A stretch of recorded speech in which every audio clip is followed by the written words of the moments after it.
So the March Madness tournament has come to a close. It was a fantastic tournament through and through. I was very impressed with not only how the tournament was run, but with the level of competition that was seen.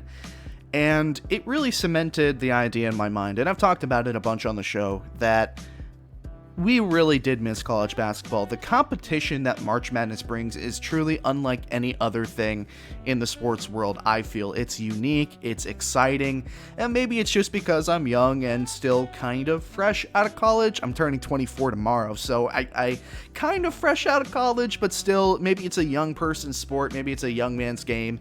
But college basketball is exciting, and it really showed to me how much I missed it, and I think a lot of people missed the March Madness tournament. And again, it was a fantastic tournament through and through. Plenty of Cinderella stories and exciting things to watch. Loyola Chicago returning again to be a menace in the NCAA tournament. Illinois getting bounced out.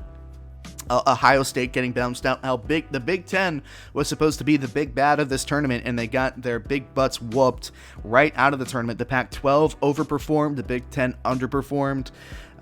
Again, lots of Cinderella stories. Oral Roberts, Abilene Christian, Ohio, UCLA going from the first four into the Final Four. UCLA showed the world how important it is to be a hot basketball team at the right time. They looked unstoppable, and they almost were unstoppable. It took a half-court three from Suggs to send Gonzaga to the title game, which they did lose to the Baylor Bears by a score of 86-70. Again, that game happening last night. Baylor dominating Gonzaga in that game. It's always nice to be right, isn't it? It's really nice to be right. I've predicted that Baylor was going to win the tournament in my video that I posted 3 weeks ago when I covered, predictions for the NCAA tournament. It's always nice to be right. It makes you feel good to be right. I thought Baylor was going to win the championship. I didn't think they would blow out Gonzaga. I thought it was going to be a much closer game, a little bit more defensive than that. If there's one thing that I would change, it's definitely my score prediction for the game. I think I said something ridiculous like 64-62. I way undershot the margin, and I'm not going to sit here and say I was right. Woo, I was right.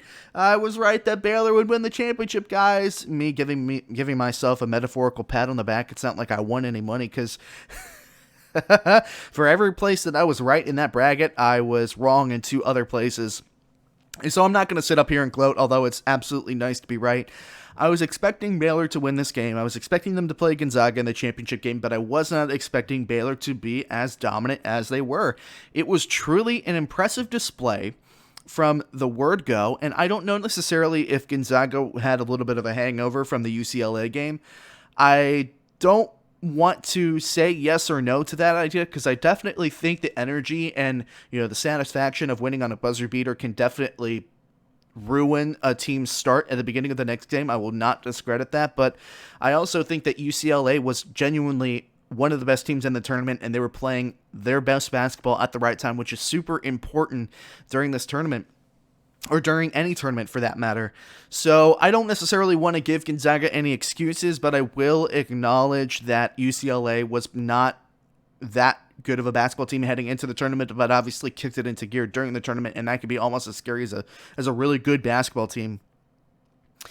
But Baylor from the word go was absolutely dominant, and you could see it in the way that the game was unfolding before your eyes. The first couple of possessions, multiple Baylor Bear offensive rebounds. Right out of the gate, I think Baylor out-rebounded Gonzaga, 38-22? That's a gigantic margin, especially for Gonzaga, which is technically the bigger team. Baylor, starts a four-guard lineup. They play more small ball, so to be out-rebounded by that margin is a little bit embarrassing, to be honest with you. 16 offensive rebounds for the Baylor Bears during this basketball game. They got off to a tremendous start. It was 13-4 towards Baylor in the first 5 minutes. They started 5 from 5 from three-point range. I mean, they got to an absolutely blazing start, and while Gonzaga got it down to 10 points by halftime, and you're thinking, okay, all right, Gonzaga settled in. Maybe they were a little bit hungover. Maybe they weren't. Now they have a chance to go back and win it in the second half, and they just never did. Jared Butler closed that door. He slammed it shut, and I was watching Jared Butler last night play some tremendous basketball, and I was extremely impressed. I think he's going to be a fantastic pro if he decides to go that route. He's got a really nice dribble drive, a really nice looking crossover, and he can obviously shoot.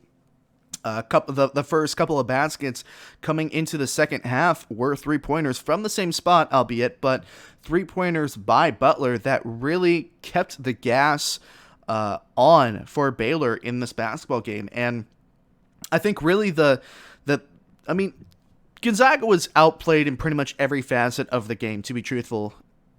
But the defense, the way that Baylor was able to shut down the Gonzaga offense, which was one of the biggest stories coming into the tournament, is, look, Gonzaga's undefeated, and it's because of how good this offense is. Every single basket that Gonzaga made felt earned. Absolutely earned, apart from one in the second quarter where nobody picked up the point guard and he just kind of dribbled past and went through a layup. Other than that, most of the shots made by Gonzaga felt difficult and earned. Lots of step backs, lots of three-point shots, lots of really nifty passes and tough layups. So, Gonzaga, the offense was working well at times, but for the most part, it looked like Baylor was completely shutting that down, and it looked like Baylor, in fact, was the one with the better offense during that game. A lot of really nice mid-range, some really lethal three-point shooting. I'm forgetting his name, and I feel so bad, but he was 3 for 4 from three-point range. I think the name starts with an A, perhaps. Archer, maybe? Maybe his name is Archer? I don't know. Maybe I'm recalling that incorrectly, but regardless of that, he played a fantastic game, and Baylor just looked so explosive and locked in and smooth, and they really kind of, beat Gonzaga and rushed them out of the gym. And granted, again, I knew that Baylor was capable of beating a team like Gonzaga. I thought Gonzaga was a little bit overhyped entering this tournament, but I did not think that Baylor was going to be able to dominate the game like they did. Davion Mitchell, Vital, Jared Butler, and the entire cast, and especially Scott Drew. I want to give a lot of credit to Scott Drew for what he's been able to do with that team, the way he's been able to turn around that program. It's been incredible to watch over the past few seasons, and congratulations to the Baylor Bears on the championship victory. It's very well deserved. I don't necessarily want to call them the underdogs, because realistically speaking, if they didn't take that break in the middle of the season for COVID precautions, I think that this team probably would have gone undefeated. I think that we would have seen two undefeated teams in the national championship game, and I fully believe that Baylor could have gone undefeated. But congratulations to Scott Drew and the Bears, the Baylor Bears. They absolutely deserved that victory, and it was fantastic to watch the entire way through. Hey folks, thank you so much for listening to this segment from the Hard-Headed Sports Podcast. If you enjoyed this segment, make sure that you drop a like on the video and a comment. It helps me out a bunch. And if you're interested in watching more segments like this from the show after the show has been completed, you should definitely subscribe to the YouTube channel. And if you're interested in listening to the entire show in its full-length entirety, you should listen to the show on Spotify, Apple Podcasts, Google Podcasts, and Anchor. Once again, thank you so much for watching the video.